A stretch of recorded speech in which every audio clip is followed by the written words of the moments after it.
हम लेके आए हैं सोमनाथ ज्योतिर्लिंग की कहानी। जानिए इसकी महिमा और उत्पत्ति का राज। शिव कैसे बने निराकार से साकार। राधे राधे दोस्तों, सुनहरी कहानियाँ परिवार में आपका स्वागत है। देवों के देव यानी महादेव, जो स्वयंभू हैं, शाश्वत हैं, सर्वोच्च सत्ता हैं। महाकाल यानी समय के देवता है, जिनको सौम्य और रौद्र दोनों रूपों में पूजा जाता है। वो त्रिदेवों में सबसे बड़े देव हैं। वो अविनाशी हैं, जिसने स्वयंभू शिव को समझ लिया, समझो उसका बेड़ा पार हो गया। जी हाँ, हम बात कर रहे हैं सौराष्ट्र के सोमनाथ मंदिर का। गुजरात के सौराष्ट्र क्षेत्र के वेरावल बंदरगाह पास स्थिति सोमनाथ ज्योतिर्लिंग की महिमा अपार है।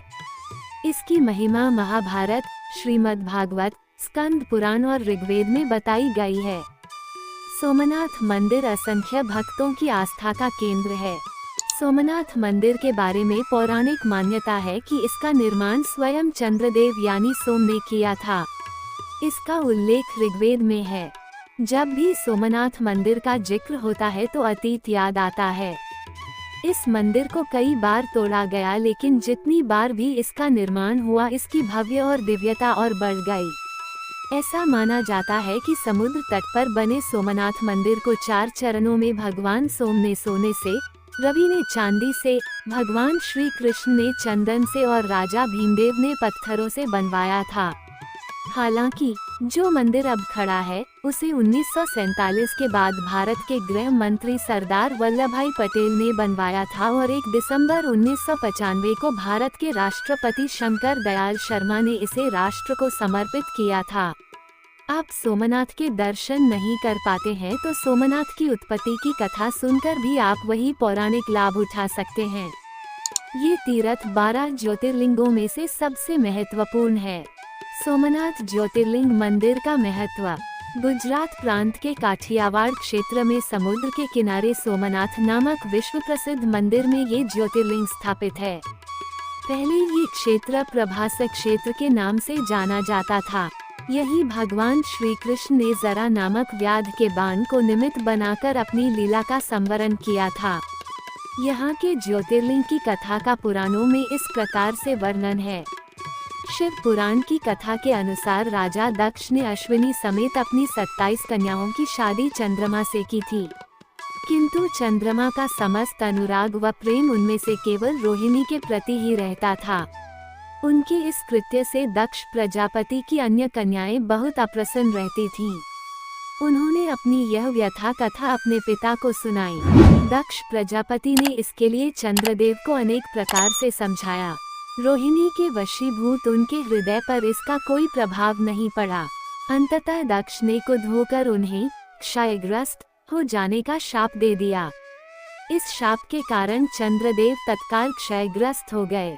उनके क्षयग्रस्त होते ही पृथ्वी पर सुधा शीतलता वर्षण का उनका सारा कार्य रुक गया। चारों ओर त्राही त्राही मच गई। चंद्रमा भी बहुत दुखी और चिंतित थे। उनकी प्रार्थना सुनकर इंद्रादि देवता तथा वशिष्ठ आदि ऋषिगण उनके उद्धार के लिए पितामह ब्रह्मा जी के पास गए।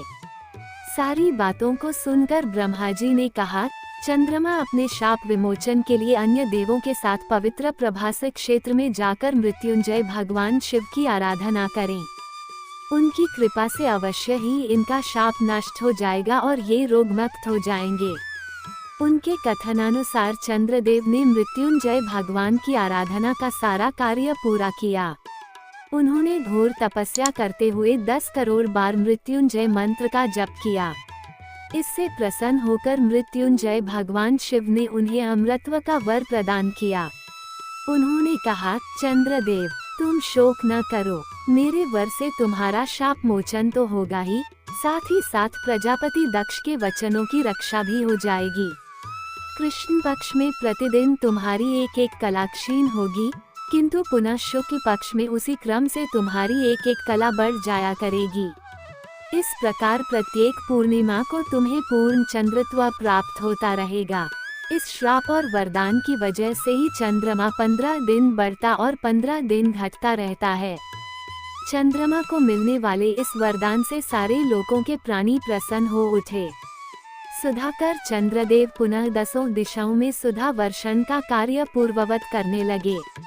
शाप मुक्त होकर चंद्रदेव ने अन्य देवताओं के साथ मिलकर मृत्युंजय भगवान से प्रार्थना की कि आप माता पार्वती जी के साथ सदा के लिए प्राणों के उद्धारार्थ यहाँ निवास करें। भगवान शिव उनकी इस प्रार्थना को स्वीकार करके ज्योतिर्लिंग के रूप में माता पार्वती जी के साथ तभी से यहाँ रहने लगे। नोट माना जाता है कि सोमेश्वर ज्योतिर्लिंग के दर्शन और पूजा से सब पापों से मुक्ति की प्राप्ति हो जाती है। इस स्थान को प्रभास पट्टन के नाम से भी जाना जाता है। अगर आपको ये कथा पसंद आई तो चैनल को लाइक, शेयर और सब्सक्राइब करें। धन्यवाद।